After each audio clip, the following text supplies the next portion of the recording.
Hello guys, and welcome back to another LEGO video. And in today's video I am going to be going through the LEGO advent calendars and whether they are worth your money, or whether LEGO are charging too much, or whether they've gone downhill overall. Now this is an opinionated review and it does contrast some of the quality, such as how many minifigs they have, the price per piece, etc. So it isn't just me saying, oh, I think this calendar is better than another. It does have some logic behind it. So before I start, what variables will I be using to define success? Firstly, the minifigure to builds ratio. So how many minifigures do you get in a calendar? Some people like collecting minifigures, others not so much.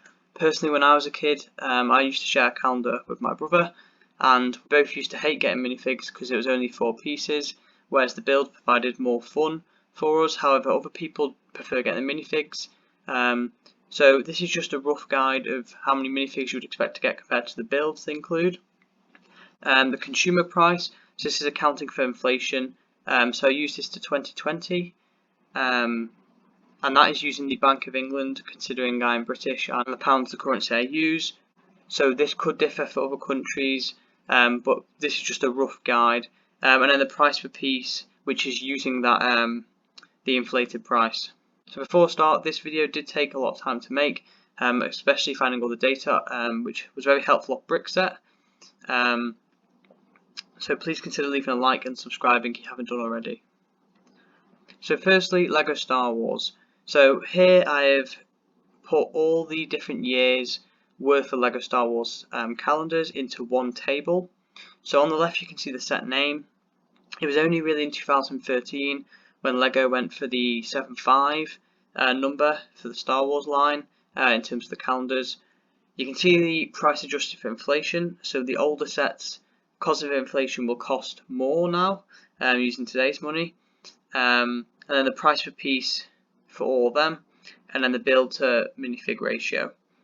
So as you can see, over time the minifig to build ratio is roughly the same.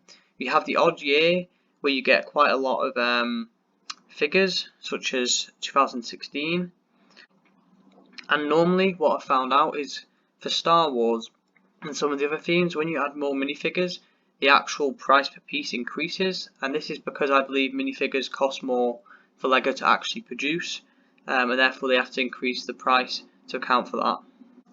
So if you look at this table, you can see that over time the price per piece has actually decreased for each LEGO set. So what this table means is if you were to buy the calendar released in 2011 today, it would cost you £31.16, and you would see that would cost you 12 pence per piece. Now, as you can compare that to today's calendar or last year's calendar in 2020, which is what I'm actually basing all these off, as that's the latest date the inflation calculator will go to, you can see it's actually getting cheaper for each calendar for the consumer, which is only a good thing, because this means you can get a good looking calendar and you're technically getting more value per piece when it comes to the Star Wars theme. One thing I just wanted to add dead quick is that if I went on to Brickset, and let's say I went on to 75023, which is the calendar from 2013 for Star Wars, you can see here it says the price per piece is 10p. Now this is based off the RRP, so back in the day in 2013 you'd be paying 10p per piece to get this calendar. However, what I'm explaining in my video is that if you convert that to how much this would be worth today, you're actually paying 12p per piece, and therefore the value today is better than it was back in 2013, and therefore the calendars back in the day should have been cheaper, or the calendars today should actually be more expensive in order to be consistent with the rates of inflation. So one thing I have pointed out is this last price per piece. It's roughly 7.5, so even though it is technically rounded down to 7, it's still close to being rounded up to 8, just so you can see that this calendar is not amazing value, it's just what you would expect. However, what you should note is the minifig to build ratio for this particular year is 0.292, so if you like your minifigs, you're actually getting less this year, and therefore that is reflected in the price per piece because it's cheaper for LEGO to make. Now the next lineup I've moved to is Lego City, which is another well-established theme. Now as you can see, Lego City adopted the 6-0 number in 2013, so similarly to how Star Wars started with 7.5 that same year. Now you can see the price adjusted for inflation for City is actually very similar throughout. It only strays from the maximum in 2018 of roughly 25 quid to a minimum in 2020 of about 20. So overall, £5 difference between all these sets. It's not a lot, which means they're quite easy to compare. So if you look at the minifig to build ratio, you can see how it's very similar throughout the last 10 years or so. Therefore, it's unlikely to change, and therefore that's not really a stat you should consider when looking at the price per piece. So when you do look at the price per piece, you can see over the past few years it has got cheaper.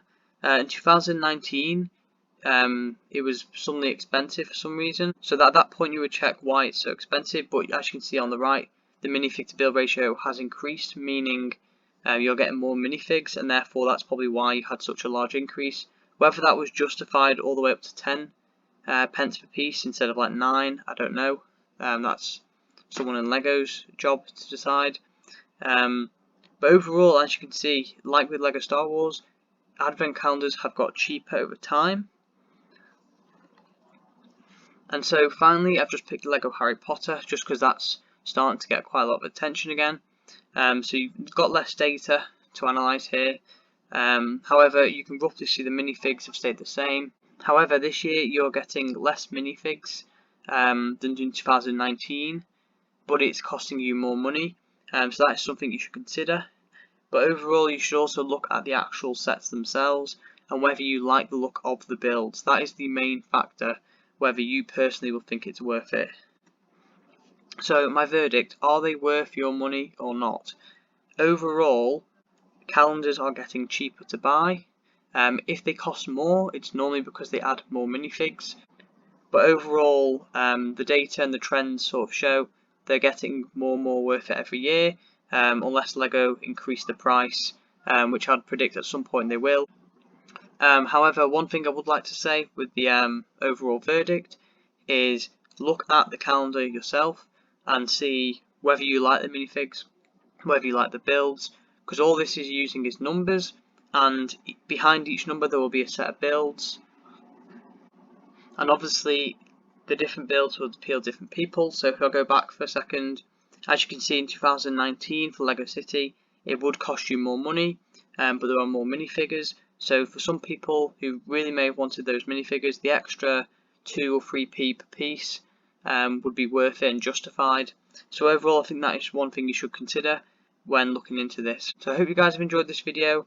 I enjoyed making it, and I enjoyed looking at all the data, and I think overall Lego is still keeping on track, making good, reasonably priced advent calendars, which, as the data suggests, are getting cheaper every year. So please subscribe and like if you haven't done already, and I'll see you all in the next video. Bye bye.